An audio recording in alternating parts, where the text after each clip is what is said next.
From the New York Times, it's The Headlines. I'm Tracy Mumford. Today's Tuesday, May 6th. Here's what we're covering.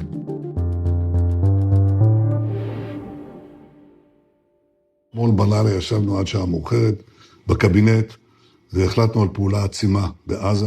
In Israel, Prime Minister Benjamin Netanyahu says his country is on the brink of an intensive escalation of the war in Gaza. Yesterday, as military reservists across the country were called up, Netanyahu said a, quote, forceful entry to Gaza would happen soon, and that Gaza's entire population would be pushed into the southern part of the territory. Over the course of the 18-month-long war, many Gazans have already been forced to evacuate multiple times, and 50,000 Palestinians have been killed. Benjamin Netanyahu described the escalation as an attempt to achieve the two objectives of the war, bringing home the remaining hostages and eradicating Hamas in the Gaza Strip. But here in Israel, there is significant concern about the plan and some skepticism. My colleague Michael Shear is reporting from Jerusalem. He says that some see Netanyahu's announcement as a political move designed to appease far-right Israelis who've wanted the country to take more aggressive action in Gaza. Beyond that, critics of Mr. Netanyahu question the entire premise of the operation. The Israeli government has not provided many details of exactly how the military operation would work and what it would look like. But the critics say that the fact that there has already been an 18-month-long war that hasn't achieved the prime minister's goals makes them question why sending additional troops in now would make any difference. They argue it would be better to negotiate a final end to the war with Hamas that brings the hostages home and ends the hostilities for good.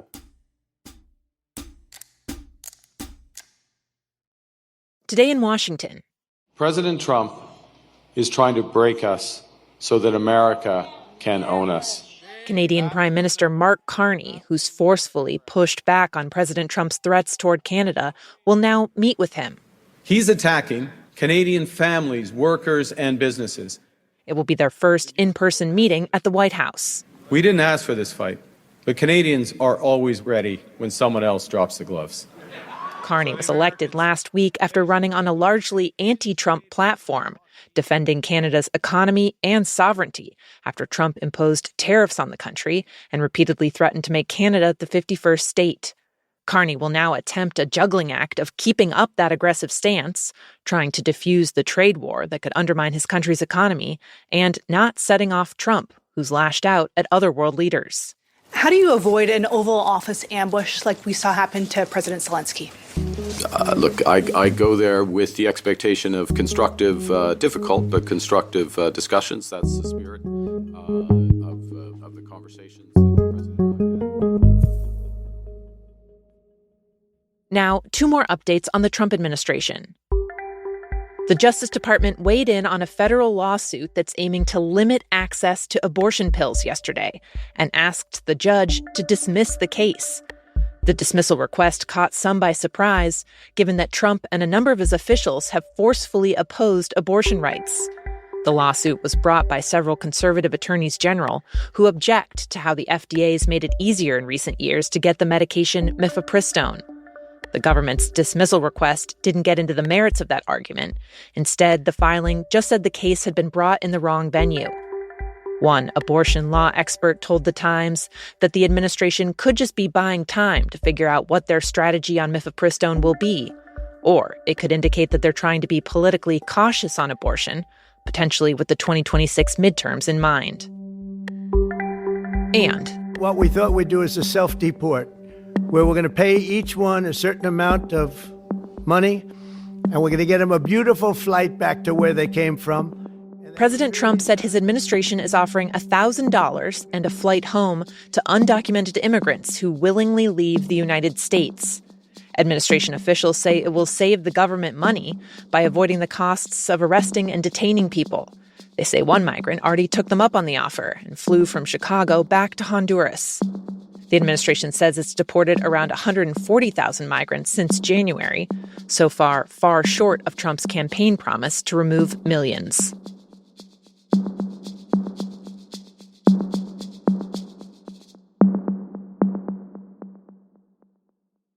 At one of the busiest airports in the U.S., Newark Liberty International, a chaotic mix of factors has caused widespread disruptions and prompted safety concerns.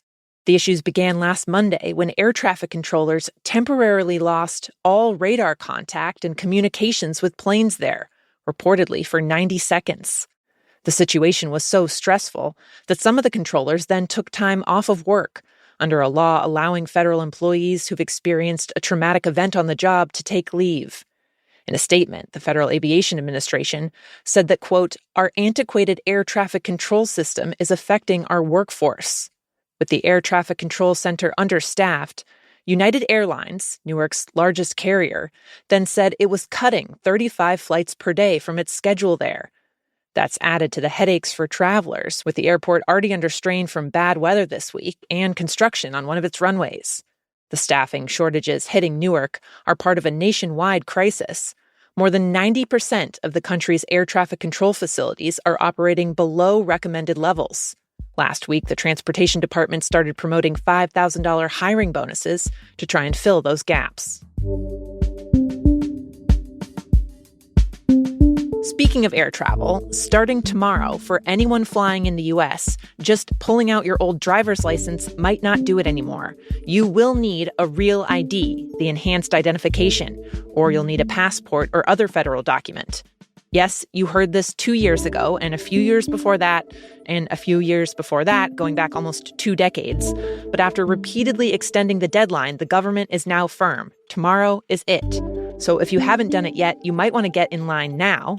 People have been flooding into their local DMVs to try and get their real IDs.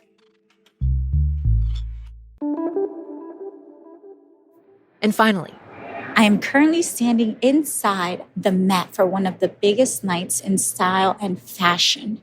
Everyone is here. Spike Lee, Meg Thee Stallion, Serena Williams, Savannah. My colleague Sandra Garcia was at the Metropolitan Museum of Art last night covering the Met Gala. Andre 3000 just walked in with a piano attached to his back. The annual fundraiser that gets likened to the Super Bowl of fashion.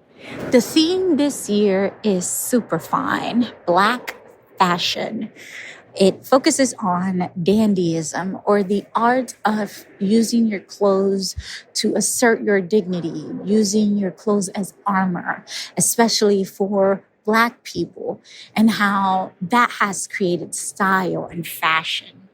The event raised a record $31 million for the museum, though, as always, it was the outfits getting all the attention.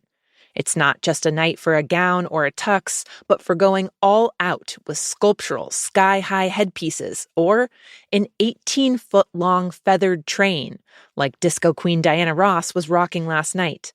The Times has collected the 15 most distinctive looks from the gala. There are snakes, pearls, a bowling bag, big bows, and what's being called the color of spring, butter yellow. You can check them out at nytimes.com.